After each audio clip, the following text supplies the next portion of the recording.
અંબાજીમાં દબાણ તોડી પડાયા બાદ અસરગ્રસ્ત પરિવારોને પોતાનું ઘર મળશે। યાત્રાધામ અંબાજીમાં કોરિડોર માટે દબાણ હટાવવામાં આવ્યા હતા, જ્યાં ગરીબ પરિવારો રસ્તા ઉપર આવી ગયા છે, જેમને પોતાનું મકાન મળે તે માટે તંત્ર દ્વારા પગલાં ભરાયા છે અને ગુરુવારથી મકાન સહાય માટે ફોર્મ ભરવાની કામગીરી શરૂ કરવામાં આવી છે। અંબાજીમાં 1200 કરોડના ખર્ચે નિર્માણ પામનારા કોરિડોરના નેજા હેઠળ 89 પરિવારના ઘર પર તંત્રનું બુલડોઝર ફરી વળ્યું હતું। 6 થી 7 દાયકાઓથી રહેતા ગરીબ પરિવારો કાયદાની અજ્ઞાનતાને કારણે પોતાનું ખોરડું નામે કરાવી શક્યા ન હતા, જે ઘર વિહોણા થઈ જતા તેઓને વૈકલ્પિક વ્યવસ્થાના ભાગરૂપે અંબાજીની ઠાકોર ભવનમાં આશ્રય આપવામાં આવ્યો હતો, પરંતુ અહીં પણ 6 માસથી પણ વધુ સમયાવધિને કારણે ધર્મશાળાના સંચાલકો દ્વારા તેમને ખાલી કરવાનો આદેશ આપતા ગરીબ પરિવારો મૂંઝવણમાં મુકાયા હતા, જેની વેદનાને ધ્યાને લઈ તંત્ર દ્વારા ગુરુવારે અંબાજી ગ્રામ પંચાયત ખાતે દાંતા તાલુકા પંચાયત અને મામલતદાર કચેરીના અધિકારીઓ દ્વારા મકાન સહાય માટેના ફોર્મ ભરવાની કાર્યવાહી યુદ્ધના ધોરણે હાથ ધરી હતી, જેને લઈને સાંજ સુધી અસરગ્રસ્ત પરિવારોની લાઈન લાગવા સાથે ગરીબ પરિવારોમાં એક આશાનું કિરણ જોવા મળ્યું હતું।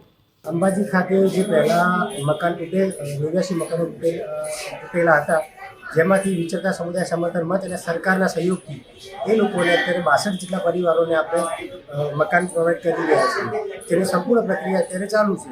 જાતિના દાખલા, આવકના દાખલા અને પ્લોટના ફોર્મ ભરવાની પ્રક્રિયા જે છે એ અત્યારે ચાલુ છે। મદારી, રબારી અને બરથરી જાતિના હમણાં મંદિરના વિકાસ માટે જે મકાનો તોડવામાં આવેલા, તેમને હમણાં 62 માણસોને સરકારશ્રી દ્વારા અમારે બધા મિત્રો ભેગા થઈને સરકારશ્રીમાં રજૂઆત કરી અને અમારા બધા પ્રયત્નો સફળ થયા અને સરકારે 62 માણસો 89 માણસોના મકાન તોડ્યા છે, પણ અત્યારે લગભગ 65 માણસોને પ્લોટ આપવા સરકાર સંમત થઈ છે અને સમાજ કલ્યાણ વિભાગ એના ઉપર પૈસા આપી અને એમને મકાન બનાવી આપશે।